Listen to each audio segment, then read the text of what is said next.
up against DRX, who historically have been fantastic on this map. Interesting setup from DRX to start the pistol as well. These guys are going to be playing retake on C with the turret watching for cross and garage control. That's a great bit of utility to hold that information if they don't go there. But when they do, it's very easy to counter out and just grab the plant. Now, obviously, DRX have accounted for that. They will have to play the retake here. But this was pretty much the worst case scenario for them. They wanted this to be a mid, an A, absolutely anything but what they did.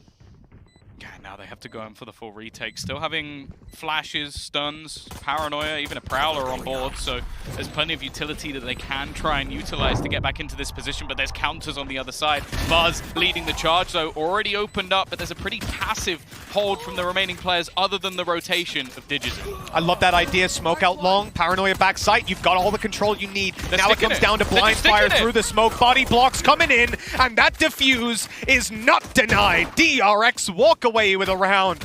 Gorgeous stuff, Tom. Again, you have this situation where they're going for the retake. They've got a paranoia. They decide smoke long, paranoia back, push in, and then 3 players stand in front of the diffuser and just block it. The issue I have with what was played there by Furia is I feel like Digizin is not the man you want flanking.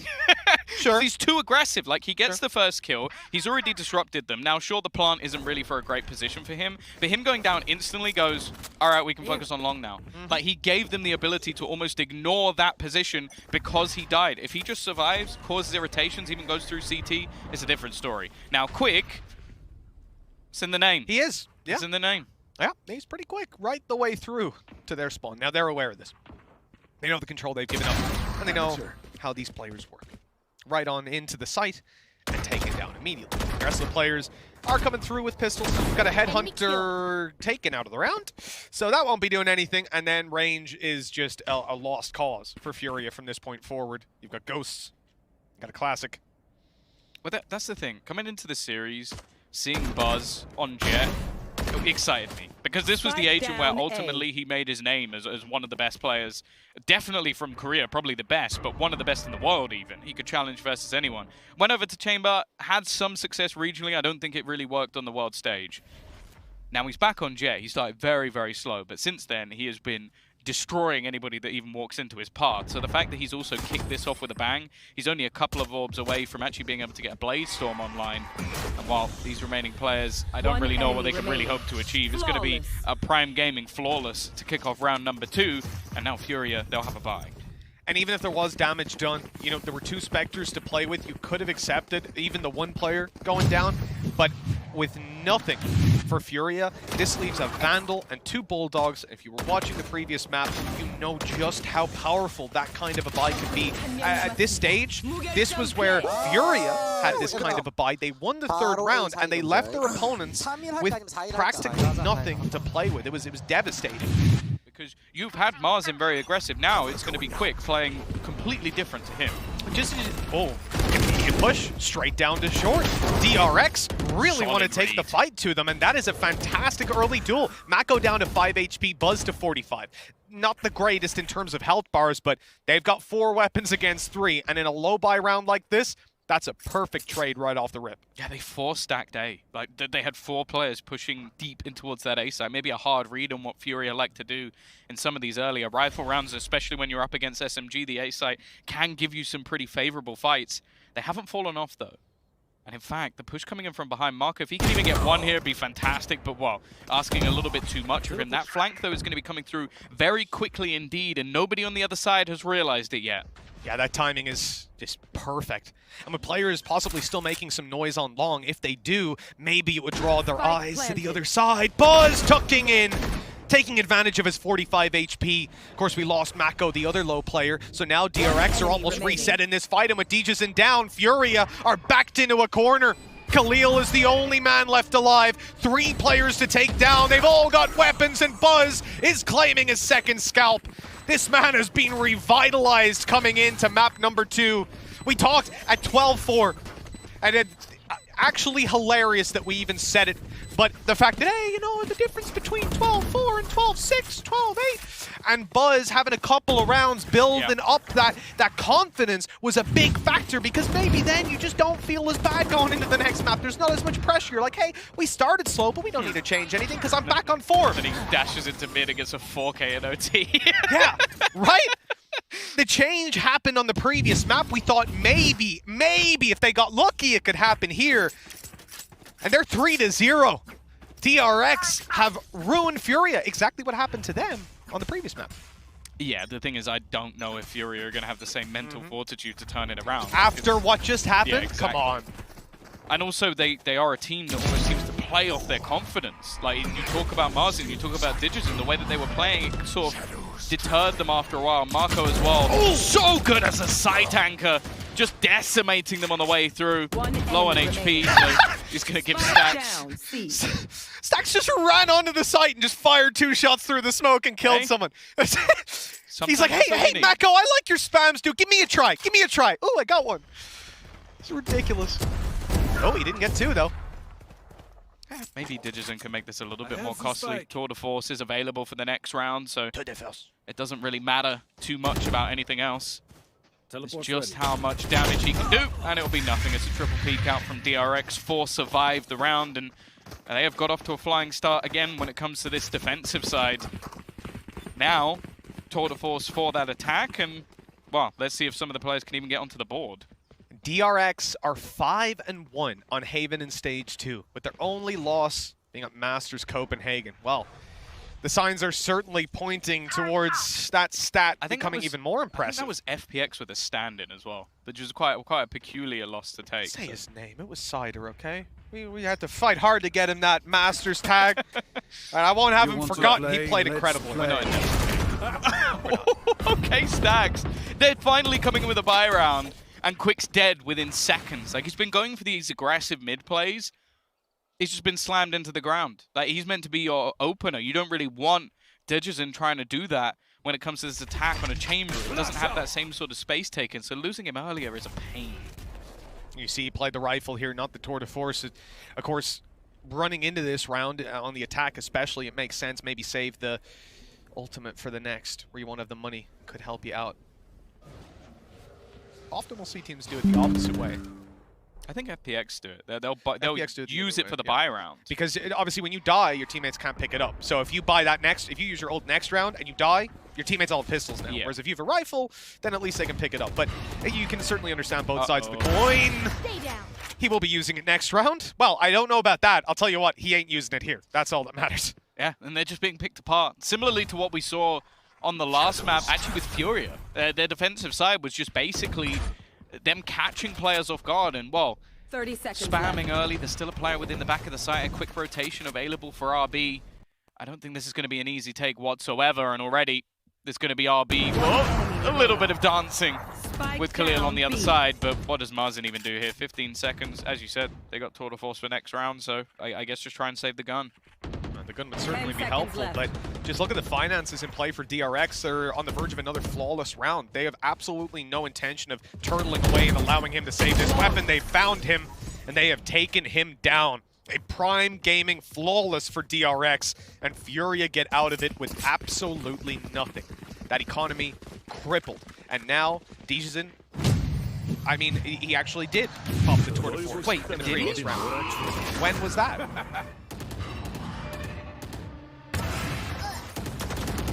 Well, that's even more upsetting.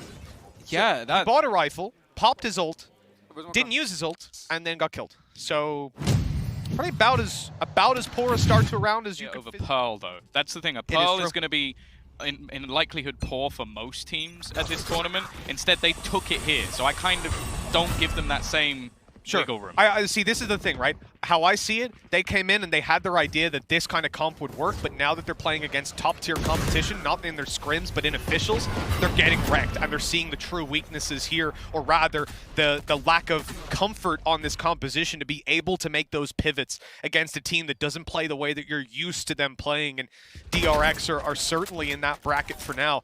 They have looked incredible in the last 30 rounds or so, and now DRX are 5-0 in the lead. They've got ultis on their side and pistols against them. Furia will find it hard to find any space on this one. Another curious decision from DRX to leave C completely open, considering the buy that they're up against. I guess it's just you got the Rolling Thunder available. You're going to try and just play full retake, stack up the other side of the map, maybe expect that it will give you some sort of entry, but up against pistols, again, you want to almost gamble that setup that they can't get any of the rifles away from them, and you can already see them setting up for the retake. In fact, I don't even know if they're going to go for the retake. They might just try and deny the plant altogether. Nice shot, though, from Quick, and actually, it could be overwhelming for Stacks. He's got so many players on the other side. That Rolling Thunder hasn't caught the Garage players. It's only towards the site, but it gets the players out and a foothold in to play from. Now range is on their side, and as you can see, right away, that's a problem for Mazin. Supportive utility gone. Dee's in with one operator covering up close, dashing out of the way, and they might need to still swing to confirm defuse isn't underway. No, they actually don't. They can see it from the cubby. Planted out a little bit wider than I'd expected. Oh, they've got the reveal was a little bit too high. Still in for the kill, though. Dee's in with 3 to close it. The Vandal that they found has done them so much good. The first round for Furia. Yeah, unexpected one. Not where it was expected at all, yeah. DRX basically just opted to play the retake completely, but then their re-aggression in towards Garage actually ends up biting them. Just caught out by an aggressive peek from Quick, and then, well, this is the star performance of Digizon that they need to have. So on the board already, they now come in with a buy, and hopefully that has put a little bit of wind in the sails of Furia. It definitely has to. Any round like that where you're coming in expecting to lose and pulling out a big round on one of your star players, that's going to put the wind in your sails for sure. Now look at Buzz, up and aggressive. He's being spotted. He's being detected. He knows there's an op on the other side. Thing is, it's pushed him back. And in fact, the entirety of Furia has been pushed back. They've started to shift their focus towards taking that control of Garage again. They've seen a couple of times, I guess, that it was slightly free or easier to take. I think they almost assume, because of the Prowlers that they put through A-Long, that it's forced players back. But Buzz sticking around has actually given enough information to DRX that they can now rotate back and stack up into B, which is where you'd almost expect if your Furia will be a little bit free. And with that deep operator, Garage still under their control, and of course Marco's just going to keep jump spotting towards that C site. They have all the information they could possibly need at this stage. He's ready. He saw that flash come around towards Long just a couple of seconds ago, so Buzz had his finger on the trigger. No chance that he was going to be turning back. And with a clean kill onto Mazin, we again lose that supportive utility. Lose your ability to clear out some of these nastier corners, and wow, taking this entry into Garage, you would certainly like to still have Breach online. Of course, the turret's watching it. 30 3 seconds players left. in the AO to cover whenever that fight does come down, and only 25 seconds for Fury to make it towards the site. Face your fear! RB, his position is going to be revealed. He actually goes swinging in instead, though. Uses that ult against them. It may have given away his position, but he can still just fight them tooth and nail. This man's crosshair placement has been on point today. 3 kills already, locking down this C site single-handedly. And sure, Marco will complete it with a Prime Gaming flawless, but I guess this is the difference for having no players in the C site and just having one. Yeah, seems to make a pretty big difference. And as well, another absolutely phenomenal paranoia from Mako. His assists have been coming primarily from that. And it was right here. Look, he saved it. He was going to put it in a little earlier, and he stopped himself and said, hey. I think there was a stun as well from Stacks, or maybe a flash, because the player behind also was hit by something. Wow. So I think they just had enough reactive utility in the area that, although RB is the one mowing them down, there is still other aspects to DRX. Yeah, the depth in that, even just that one play alone is, are you serious, Buzz? He hadn't even got his dash activated. He still doesn't. He sat up on top, challenging the pistols, beckoning them in. That is just ridiculous. I guess after the last round where they tried to play a retake, they've had enough of that idea. Sorry, he'd already used his dash and then decided, yeah, I'll get up on top of this box. He used or it used to get out. He used it. Sorry, yeah. What a lunatic, honestly. Well, they know that Digizon is still around this area. Again, add a little bit of extra cash, so he's going to have the rifle to play with. Information is definitely going to be garnered by Marco, knowing that the majority of the players are here, and it seems like Digizon is just going to try and do this almost on his own. So peeking straight in, doesn't even think of the angle that Buzz is currently sat on. Again, just having an absolute field day. I'm going to try and play within the smoke. He's been pinged up, but nobody's actually playing off the utility from Furia. He's 11-1 right now.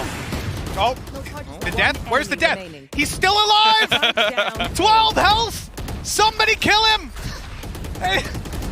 Oh, no. I don't think Buzz would mind me saying this, but he was trash last map at the start. Like, absolute garbage. And now he comes in. now he comes in, and he's yeah.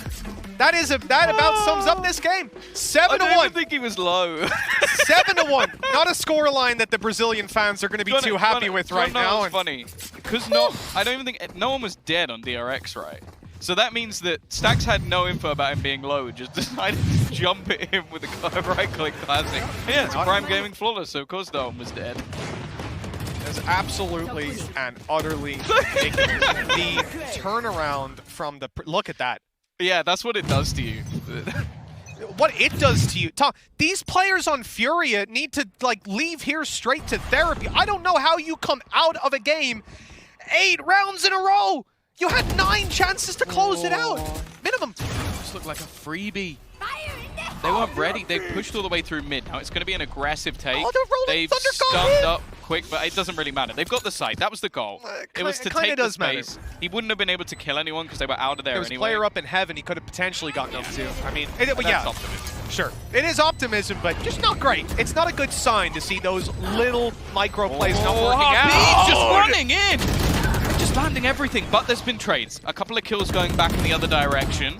NZR still hiding within the smoke, but Stax is going to be able to drop at least one more. Get the tap onto the spike, the swing out drops one more, and this wraparound from Peterson. There's nobody on it, at least at the moment he lands that first headshot. The tap, it's going to take him away, and please just get that. It was a Red Bull clutch. That was a Red Bull clutch. Yeah, it was a great clutch. That's clean.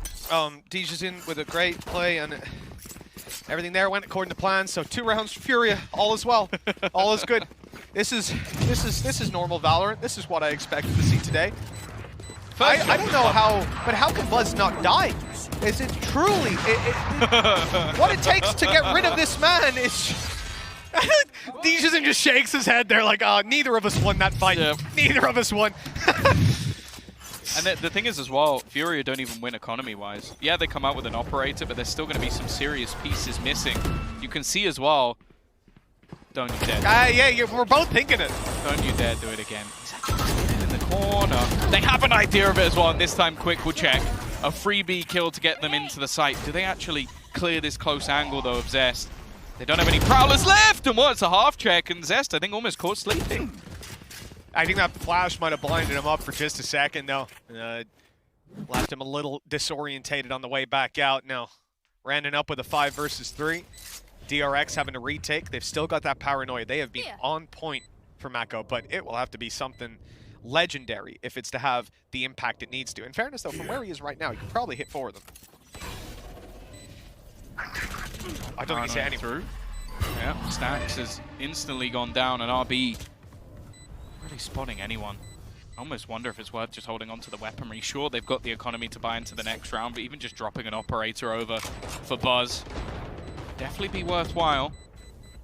There's currently 2 of them on that attacking side, which I'm hoping is not going to go forward. No, NCR will eventually pick back up the Spectre, but yeah, big round from them. Faster play in towards the site, being able to catch Buzz's aggression, which has been something they've really struggled with. I'd like to see him swap that dynamic now, because I think he got away with it once. For sure, yeah. Punished this time. I think go back to the short play. Just him being able to dominate that position has really caused issues for Furia. Still 7-3 in the lead, but it's good to see some life in the Brazilians finally turning it around a bit. Oh, it definitely is. I mean, I guess the 7-1 was a little bit of a wake-up call for them. Down by 6. He's about to slip completely out of their control. No, they've seen DRX do it in the previous. Make that comeback happen with just about this many rounds. They've still got the chance to reach up to 5 and the momentum in their favor, but here comes that short play you were wanting to see. Buzz has some support to destroy this utility, and now he's swinging up to take control. With the smoke covering it off, that is great map control. Right away! This is dangerous, though. A straight push onto RB. He makes it back to the site. Yeah, and they've got an aftershock instantly just to try and slow them down. The thing is, he doesn't really have that much support within the site. Playing around the edge of the smoke. They're going to check the corner. They're going to pre-fire it. Maven now just push back into that same angle. Paranoia through Nightfall on the other side. They're going to be tagged up, and the Prowlers are giving away information. The spam coming through is at least going to garner them at least a little bit extra. Marco unable to hit the shots, though, as Khalil will trade things back, but the Rolling Thunder has forced them back out of this site. Still with the chance to reset, but unfortunately the spike is down with Stax. Yeah, so that rotation can be cancelled out, though, because they've got an ultimate. Khalil should be able to drop his way onto the A site. and get them that plant. Now they're running over as we speak. The ult is already popped. They're going to make it through, grab that spike, and now run to site. But look who's waiting for them, sitting here. The smoke on its way, but Buzz was down below, an unaccounted for angle. And now it's left to one man, but Deeja's in need. Oh, he doesn't even get a rifle, like a fully automatic one. He's down to the Guardian. Not the best to try and take two players. He's trying to shoot him out of the sky. The first is his. Another clutch potentially for Deeja's in 10 seconds, though. He needs to get this spike planted here and now, and Buzz is evading him, dancing around the site. It's now or never for Deeja's, and he finds it. A third kill, and Furia, these foundations are coming together right when they need them. Just 3 behind.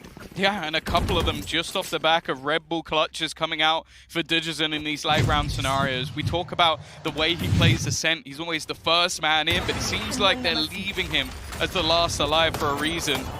I wonder, did Buzz run out of knives? Because he just went back to the operator here, needed that instant shot to connect, and when it didn't, well, it gave that clutch over to the Brazilians. A slow start for them this time, 7-1 down, but now dragging this one back, kicking and screaming, and again, a tour de force in hand for Digizon. There is an operator on the other side, though.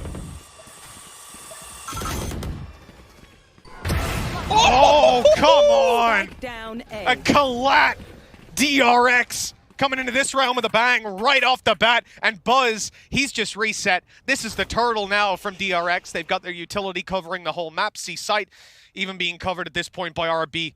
They filled in all the gaps. And for Furia, it comes down to waiting for a mistake to be made, hoping Digizon can find someone with that tour de force, and now that Buzz has spotted it out, I think that'll be the last peek towards long for a little bit. Yeah, they've got a seize available if they want to try and slow them down. Nice kill coming out from Khalil. Paranoia is going to catch up Buzz as well, but he's still hiding around the corner. A reaction shot from Digizon, though, makes this one interesting.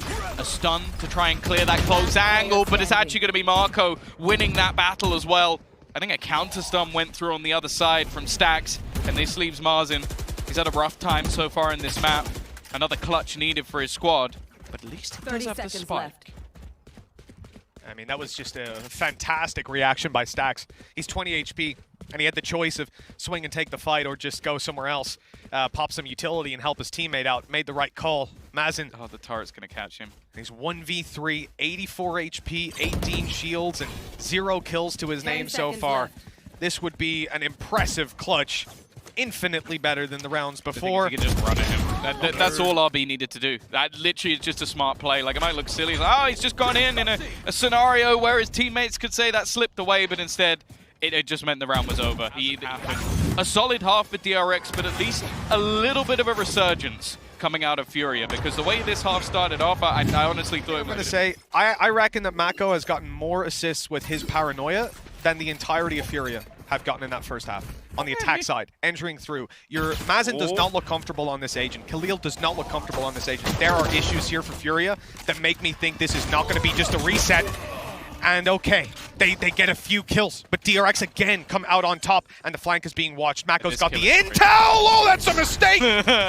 But he gets away with it. Paranoias? I heard you saying something about... He got all three! He got all three! No assist, though. Still. Some low players over on the DRX side. Paranoia not going to connect onto anyone. The cross being held by Marco. Actually, one goes down to an aftershock. And well, a nasty shock for Furia fans, because Khalil now left to try and fight everybody stunned up, hit by the smoke, jittering in those back corners. And well, I don't see any way in at this point. Almost has to just try and blitz through that smoke and almost headshot everyone on the way through, or attempt to just earn a few extra credits up. I would say orbs, but shadows. I don't know why you would be so rude. Good old orbs gained here for Khalil. They'll go down to the spike in the end, but 9 rounds for DRX, and well, according to our analyst desk, that seemed like it was a death sentence for Furia if the pistol goes to DRX. I backed that up as well. Now it's time to find out if Furia can prove us wrong.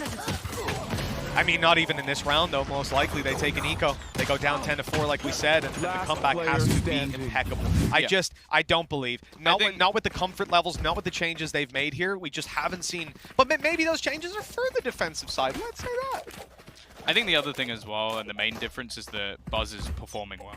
Like, I think in that first half, he was just getting owned. So the fact that he's had such a solid defensive half, now coming in, will be confident going into this one. And unfortunately, even going into this round, they've just walked into an open site. Absolutely nobody currently sat within C, other than the cross being held by Digizin, but he's already smoked off. Well, Stax has got that plan down nicely, and the range, it is massively in their favor. Just sat down on C long. They've got a little bit of control, decent actually bit of control on site. We saw Furia often lose out on some of these opportunities because they weren't holding the site, right? They were running down on long and relying on spam battles that didn't go their way, unfortunately. This time around, a very different approach from DRX. With 4 players towards the site, and they're sort of playing back on the fade, the breach, so that they can pop that utility if Furia do go for the aggressive retake. For now, though, the Classics are sat down, not really wanting to give any ultimates over to DRX just yet. And by the looks of it, they will just go down to the spike, which is the correct call from what we can see within that DRX. We're going to destroy them if they made the push happen. No orbs gained, at least for the side of DRX, although Stax is still getting pretty close to having his online from what he was able to do in the pistol and just getting those plants. But this is where there needs to be a response, if there's ever going to be one. And the thing is as well, you look at the purchase that's coming through for DRX, it's an audacious one. Like, you're going to have 4 including the Bulldog rifles going into this round, and you get to dictate the pace. Now, that might not normally be a problem, but that's where you might have a few pieces of utility missing. There's no Cs currently online for NZR, which especially if you're going to try and take aggressive A control, it's going to become a lot tougher because you don't have that util to deny them anymore. DRX are up at the pace. They're looking for B. They've taken no control elsewhere. The turret, the alarm bot watching their back. The rest of the team blitzing in. A plant already going to be attempted as Buzz takes the back of the site. Mazin down, breach gone, and DRX reset with mid control. They have got this under the thumb. And Furia, this was supposed to be the easy round. But look, 3 rifles to work with, a Bulldog, a Spectre. Post-plant setups are strong. And Furia... This is what Buzz used to do. He would just sit at the very back of Sport and just throw over all of these nano swarms, and now RB's just taking the exact same thing. He almost a save here, like they've denied them enough time. Wraparound also coming in, and you can see they're trying to escape. Buzz, right call. I think he's going to go hunting. Yeah, they've just still got the aftershock that they just used to deny them any further. Like, that's the thing, the afterplants from DRX on this B site were always so nasty.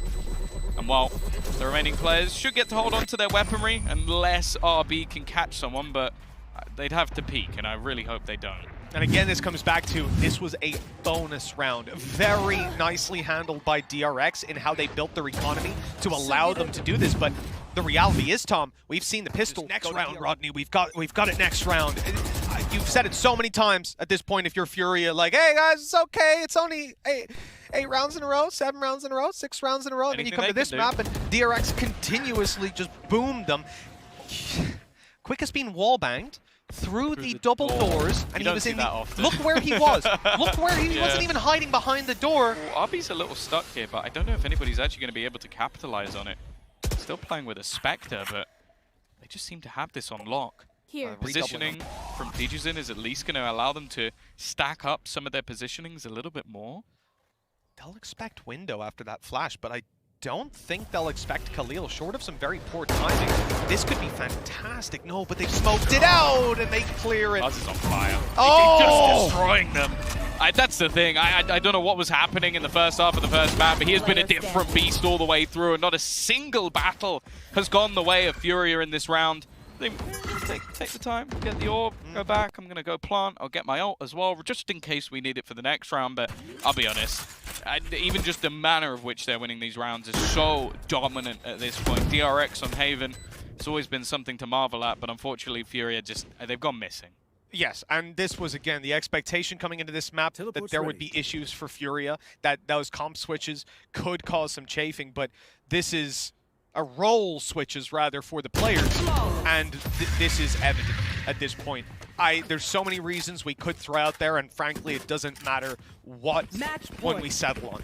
Yeah. Furia began this series as a confident, cocky team that were running it down. It's 12-4. It's 12-4. 8 in a row. Let's go. There's no way anyone can get 8 in a row. Let's wheel it up again. Someone has just taken the script. They flipped it upside down. No, they haven't. Run it back. Let's do it. Tom, listen, I said it last time, but I'll say it this time. ahead of it. My life savings. This does not go to OT. Dude, where's it going? What charity are you sending it to? Concern Worldwide. Okay. Did a lot of work with them back in the day. I did. I won an award. Brother Harney Award for Social Justice. There you go. Gotta blow my own horn sometimes, you know? What you do in your spare time is up to you. Nonetheless, we are going to have this Rolling Thunder being sent into the A site. You can see the aggression coming through, and the majority of players going to get caught. NZR does manage to at least catch one. The problem is his teammates out of the site. The flank coming in quickly might be able to catch someone, but Zest is watching for it, and it doesn't seem to matter what member of DRX is taking the battle. That man had 3 kills and just got his 4th doing that. Just decimating the star player of this Furia roster, and the remaining 2, you've just got to be questioning, what do you even do here? You've got nothing to play with, a paranoia, a stun, a single flash to try and get you back through, and you've got to get past the raid boss of this shorty. It's Khalil down, and it's all left onto Marzin. They're even getting a little bit of BM just at the close of the game, because Go on, Buzz. it almost could have been so different for Furia. Instead, it is a 13-4.